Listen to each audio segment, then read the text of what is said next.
প্ৰমোদ বড়োৱে ইতিমধ্যে দিল্লী আৰু দিছপুৰৰ মানুহ ৰূপে দিল্লী আৰু দিছপুৰৰ ৰিপ্ৰেজেণ্টেটিভ ৰূপে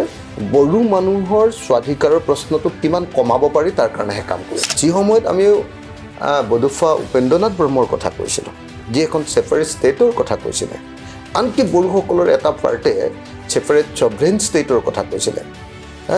সম্পূৰ্ণ ৰাষ্ট্ৰ এখন গঠনৰ কথা কৈছিলে মানে স্বতন্ত্ৰ বড়ো জাতিৰ কথা কৈছিলে বড়ো ৰাষ্ট্ৰ এখনৰ কথা কৈছিলে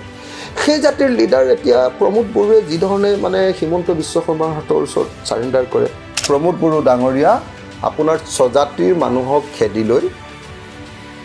BTADৰ স্থায়ী বাসিন্দাক খেদি লৈ আপুনি আদানীক আপুনি অমিত শ্বাহক তেল মাৰিবৰ কাৰণে আদানীক মাটি দি যদি কাৰোবাক বেঘৰ কৰে তেলা আপোনাকো খুদাই এৰা নহব যে হাগ্ৰমা মহিলাৰ দিনতেই বড়ো মানুহবিলাকৰ স্বাধিকাৰৰ প্ৰশ্নটো অলপ তীব্ৰতৰ আছিল আজি প্ৰমোদ বড়ো অহাৰ পাছততো হিমন্ত বিশ্ব শৰ্মাৰ ওচৰত যি ধৰণে চাৰেণ্ডাৰ কৰি দিছে যি ধৰণে প্ৰমোদ বড়ো অহাৰ পাছত আজি দিল্লীৰ ওচৰত দিছপুৰৰ ওচৰত মোৰতো এনেকুৱা লাগে যে প্ৰমোদ বড়োৱে প্ৰত্যেকটো কথা ক'বলৈ অমিত শ্বাহৰ পৰা পাৰ্মিশ্যন লৈ লয় BTR নিৰ্বাচন আহি আছে কিবা ৰ'ল ল'ব আপুনি নাই নলওঁ আপোনালোকে বড়ো মানুহৰ মাজত